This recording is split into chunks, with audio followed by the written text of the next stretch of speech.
Bismillahirrahmanirrahim. Assalamualaikum warahmatullahi wabarakatuh. Alhamdulillahirabbil alamin. Assalatu wassalamu ala asrofil anbiya'i wal mursalin sayyidina Muhammad sallallahu alaihi wasallam. Allahumma shalli ala sayyidina Muhammad wa ala ali sayyidina Muhammad, amma ba'du. Baiklah, kami dari kelompok 5 akan mempresentasikan makalah kami. Sebelum kami mempresentasikan makalah kami, izinkan kami memperkenalkan diri. Saya atas nama Aswin Farid sebagai moderator. Pemateri pertama Fathul Husna Solihah, pemateri kedua Aswin Farid, pemateri ketiga yaitu Lala Tanggis Nur Aulia Trasna. Assalamualaikum warahmatullahi wabarakatuh. Baiklah, saya Fathul Husna Solihah sebagai pemateri pertama dalam presentasi pada kali ini yang membahas tentang peraturan, nilai, dan norma dalam lembaga pendidikan. Saya mendapat bagian untuk menjelaskan tentang pengertian dan identifikasi mengenai peraturan, nilai, dan norma dalam lembaga pendidikan. Baiklah, yang pertama, peraturan.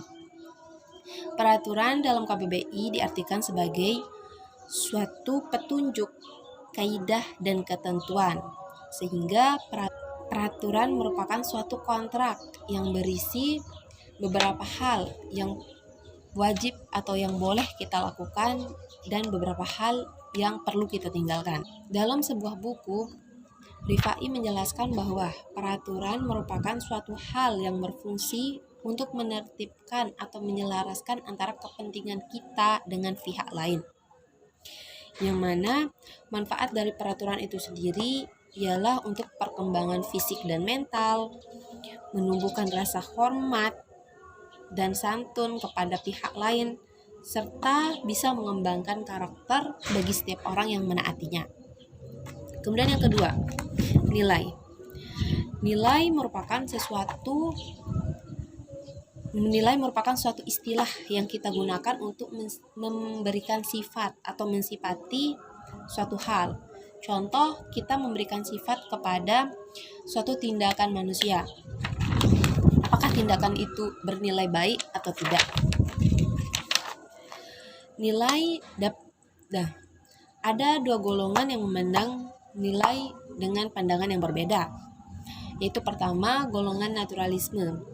Ia memandang nilai sebagai sesuatu yang faktual atau fakta, sesuatu yang fakta dan dapat diuji secara empirik.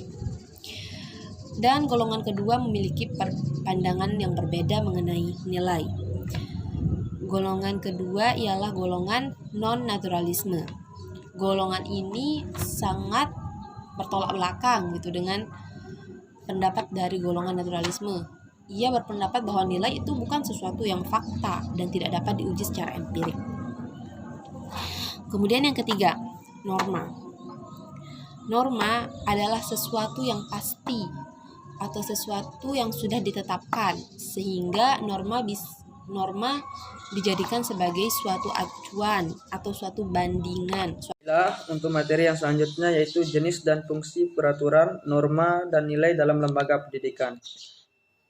Adapun jenis-jenis nilai dan norma dalam lembaga pendidikan Islam, yang pertama itu adalah nilai. Ada dua jenis nilai, yaitu etika dan estetika. Yang kedua, norma.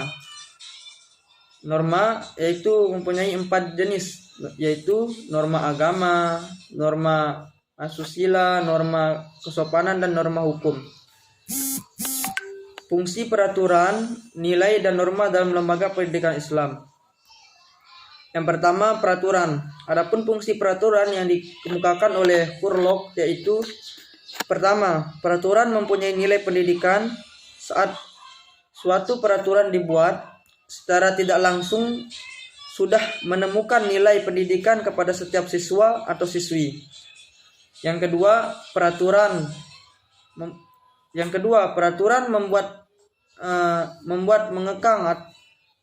membantu untuk mengekang perilaku yang tidak diinginkan. Dengan peraturan, suatu perbuatan yang tidak kita inginkan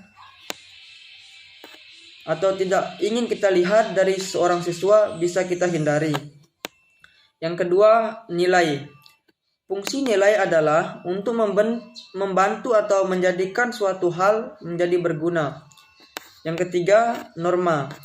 Adapun norma secara garis besarnya berfungsi untuk menciptakan kehidupan yang damai dan sejahtera dengan mengatur apa saja perbuatan yang dianjurkan untuk dilakukan dan diharuskan untuk ditinggalkan.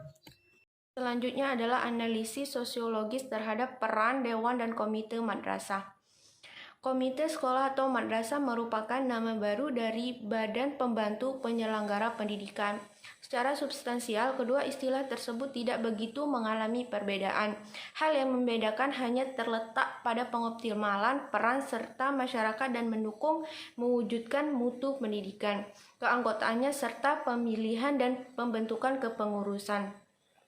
Peran aktif komite sekolah diperlukan untuk memberi dukungan dan memenuhi kebutuhan sekolah, pengambilan keputusan, pengawasan manajemen sekolah, mediator antara pemerintah dengan masyarakat dan lainnya secara transparan dan demokratis dengan etika yang kuat. Sedangkan fungsi Dewan Sekolah atau Komite Sekolah menurut Kemendiknas. Komite sekolah atau madrasah akan dapat melaksanakan peran dan fungsinya sebagai penunjang dalam pelaksanaan proses pembelajaran, juga dalam memberikan masukan dan arahan kepada masing-masing guru yang terlibat di dalamnya. Komite sekolah atau madrasah dapat melaksanakan fungsinya sebagai partner kepala sekolah dalam mengadakan sumber-sumber daya pendidikan dalam rangka melaksanakan pengelolaan pendidikan, yang dapat memberikan fasilitasi dan arahan terhadap guru-guru serta pengembangan kompetensi dari masing-masing guru supaya pendidikan dapat berjalan dengan lancar dan juga diterima oleh masyarakat. Mungkin cuma itu yang dapat kami sampaikan. Kurang dan lebihnya kami mohon maaf. Wassalamualaikum warahmatullahi wabarakatuh.